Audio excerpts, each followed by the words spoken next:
Hi, thanks for joining me here. My name's Peter Siana Wadham and I work as Wonderfeel. And Wonderfeel is a whole host of things, music, oracles, ideas that are all about aliveness and freeness and wildness and sensitivity and nature.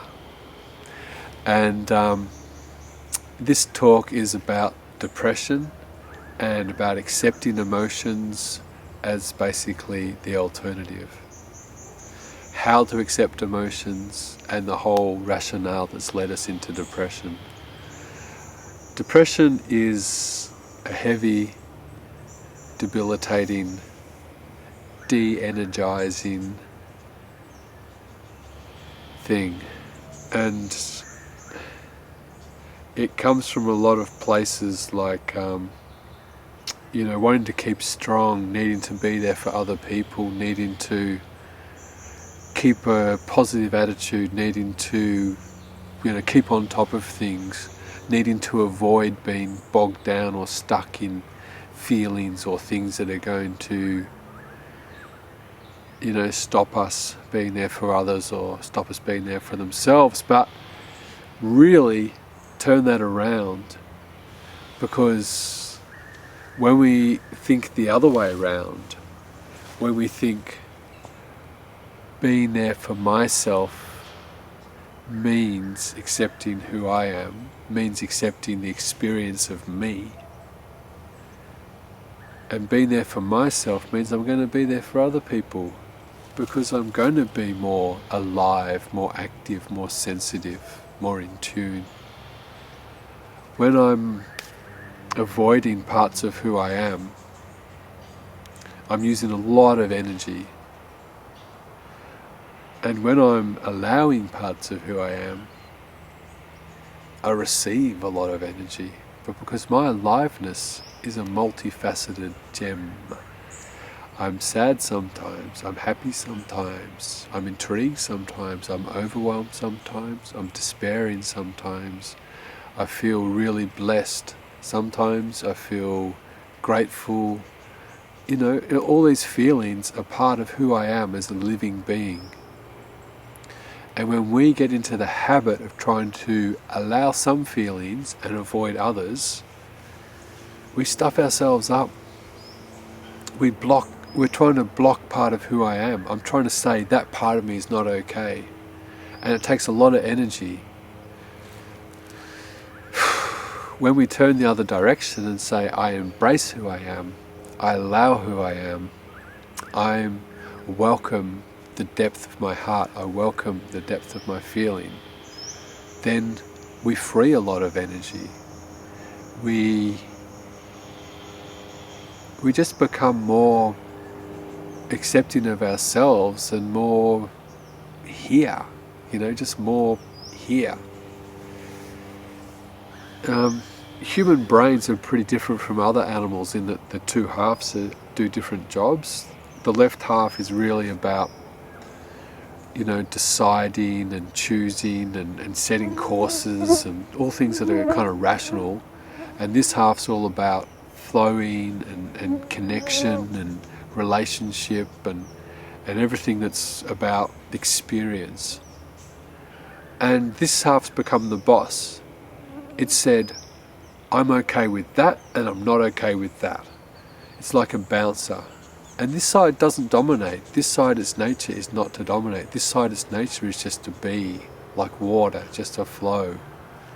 So when this side comes along and says, I don't accept that, I do accept that, we're trying to shut off parts of that natural flow.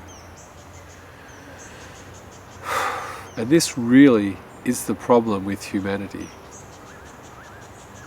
We're trying to block off parts of our natural flow.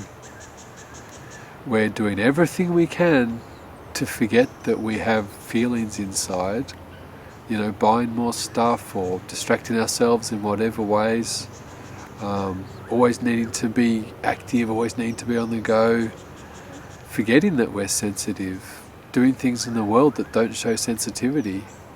But hey, sensitivity is quality of life. If you want the good stuff, you've also got to have the bad stuff. bad in inverted commas, because feeling sad really isn't all that bad. I've done some really intense grief processes, and they don't last that long, maybe 20-30 minutes, and afterwards I go outside and I just feel the way the wind touches my hair, and I just feel, everything is so beautiful. I feel so enlivened. So yeah, this is all about accepting our hearts, being full, being complete, being whole, being everything that we are, being all allowing, all experiencing. Everything that I am is welcome. If you'd like a process to do, this one's great. This is basically, if I've been avoiding a feeling, say I've been in a relationship, I don't know why that made me smile.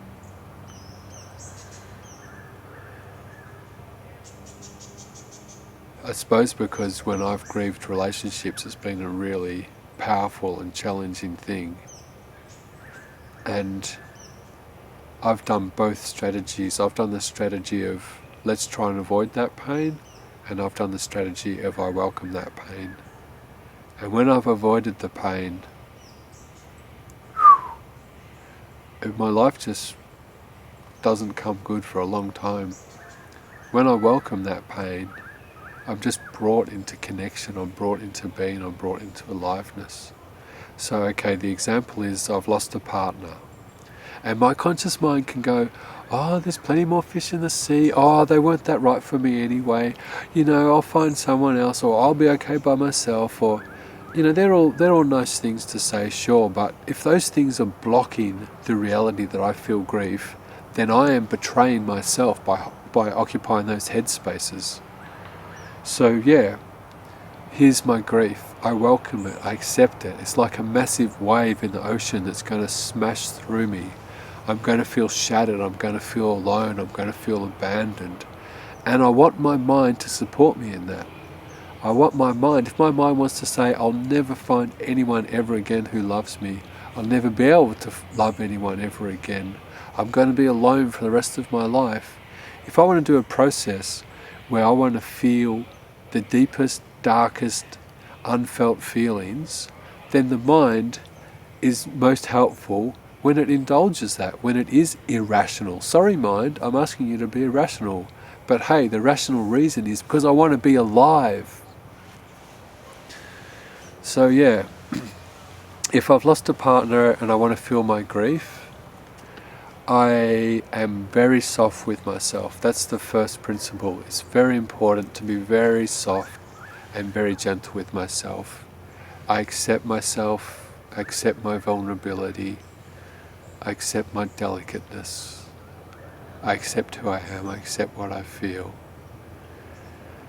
And the breathing, there's a release breath where you inhale, and then as you let it out, you just release.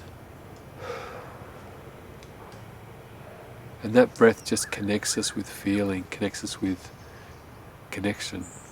So the inhale, it takes muscles to expand your lungs, but it takes zero muscles. So you can, when you release, when you exhale, you can just do it effortlessly like a sigh.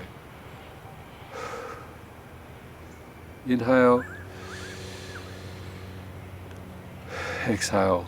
And if you can collapse your body onto a couch, onto a bed, onto a floor, whatever, if you can just collapse your body and let it go really soft, so be gentle with yourself, let your exhale just release.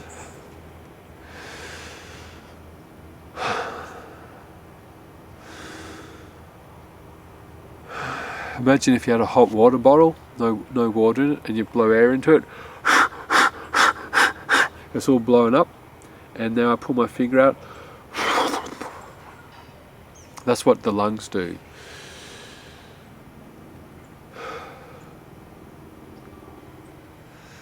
Allow my body to flop down on a couch, flop down on a bed, wherever I am, and allow my thoughts to be irrationally negative. Allow my thoughts to indulge my pain, indulge my feelings, so that it can move through me.